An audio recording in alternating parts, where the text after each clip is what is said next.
Okay, just to fasten this competition. So I believe this is already the last part of the competition. And the winners will be based here on a 50-50 basis.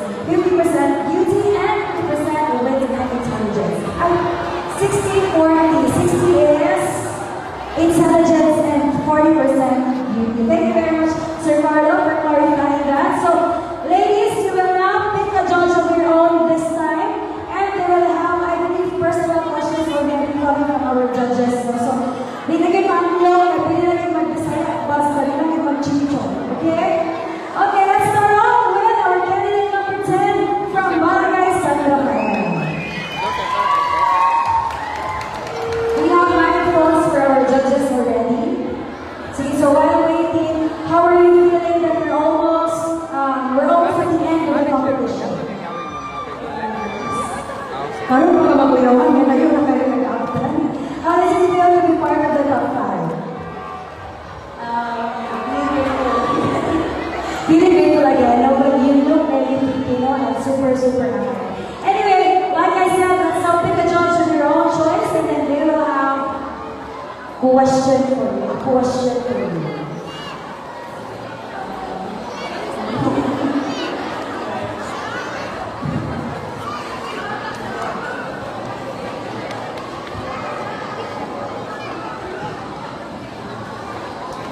Sister Ian, sorry, I'd like to clarify that. Let's choose our judges from 1, 2, 3. This way now.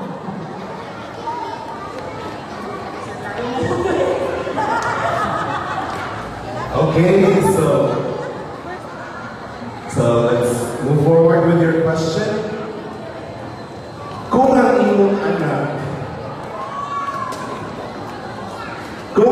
anak mahimong LGBTQIA+ member, unya dili mo sugod o dili dawat sa imong bana, unsa man ang imong buhaton isip usa ka inahan. Again, kung ang imong anak mahimong LGBTQIA+ member, unya dili dawat sa imong bana, unsa ang imong buhaton isip usa ka inahan. Thank you for that important question, sir. If my daughter become a bisexual or maybe a lesbian or become part of the LGBTQ, and my husband doesn't really accept the fact that she's part of it, as a mother, I would explain to my husband that our daughter is our daughter, no matter what, no matter who she want to become, who she want to grow up to be. And as a mother, I really don't measure greatness by perfection, but by intentions and efforts and passion. And being part of the LGBTQ, it's not really an hindrance of being a human.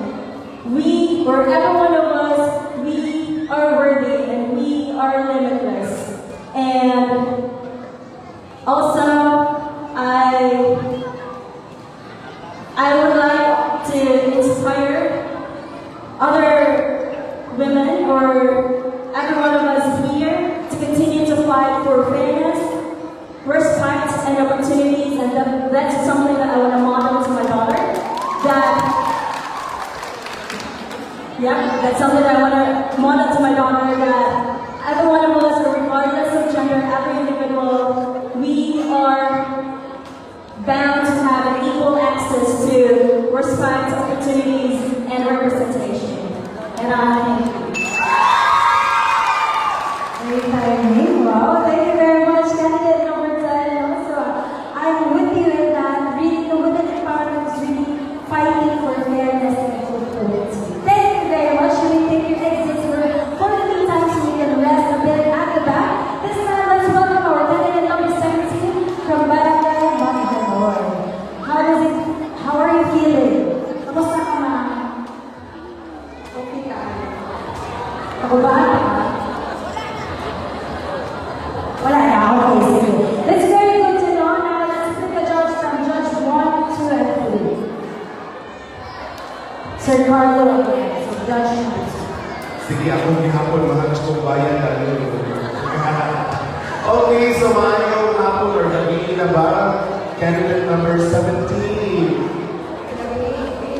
Okay, kumusta man ang experience sa stage karon?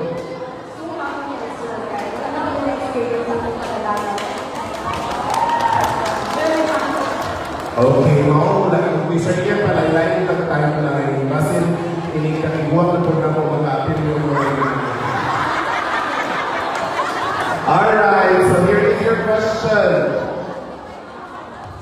Kung ang imong anak makasalaog dako nga sayo nga makapaulaw sa inyong pamilya, unsa mo pagkatubang niini isip inahan? Again, kung ang imong anak makasalaog dako nga sayo nga makapaulaw sa inyong pamilya, unsa mo pagkatubang niini isip inahan? Bilang usa ka imahan, di sa unsay mahimo o maabtal sa kalaga. Ilang mo mga sala siya o ba? Sa kaulawan sa kanila. Palayan ng bangon sa ako ka na siri-sirian. Tulilayan pa o. Ipagkamalan siya tutong sa akong tinuloy. Ikaw ay doon sa akong ilan. Ako ang pagkitong sa akin. Nagkakasabi yung balik. Hurot na akong pasalamat ako sa Pinoy na ano na kay Chang sa inyong kinabuhi. Ayaw sige ang kinabuhi ko mula kung sara.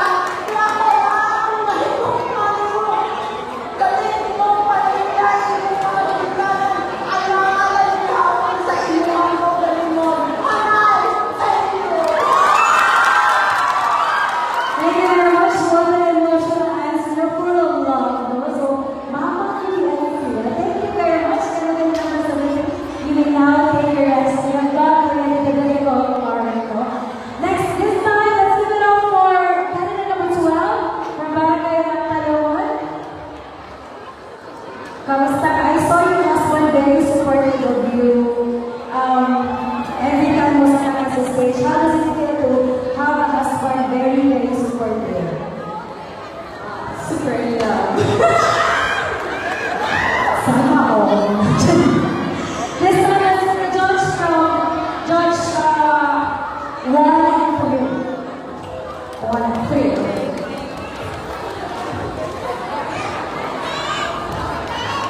Okay, so maayong hapon once again candidate number 12.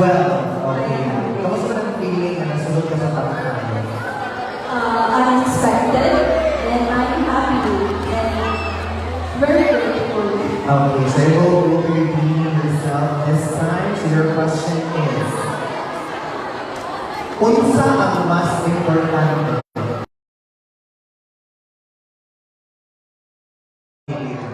Again, unsa ang mas importante? Ang paghatag og komportable nga kinabuhi ug ang paghatag og oras sa pamilya. Thank you. Good afternoon, ladies and gentlemen. Because I believe mothers, the greatest treasure is her love. So akong pilion kay ang oras sa pamilya. Kaya nga no, ang oras sa pamilya. Kaya kinantanan, kung umanan sa iyong pamilya, makakot ka na lang yung mga pangandoy, kung pangandoy sa iyong mga anak. Kaya ang suporta ang tanan, mahimutang, malangkos and mahalagay. Thank you very much. Thank you so much, Barangay Magtalawan. That's indeed a message of a mother to really support your family all throughout. That is indeed the was semester work. So, thank you very much, candidate number 12. You may now rest. And we have candidate number 13 from Barangay Nasibio. How are you? Pabagay hapon. So, let's just take this slow and one step at a time. Let's now pick a judge from Judge 1 and 3. Number 3. Okay, so thank you so much for tuning me. Maayong gabi candidate number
timeline. Okay, si Mama, she's the oldest na kanila. But then, di ba si Tiaima, no? Yung pinaka-ultimate day. So, well, anyway, here's your question. Sa panahon karon, nagdaghan o mental health issues. Kung saan sa usa ka inahan, pagtabang sa iyang pamilya. Again, sa panahon karon, nagdaghan o mental health issues. Kung saan sa usa ka inahan, pagtabang sa iyang pamilya.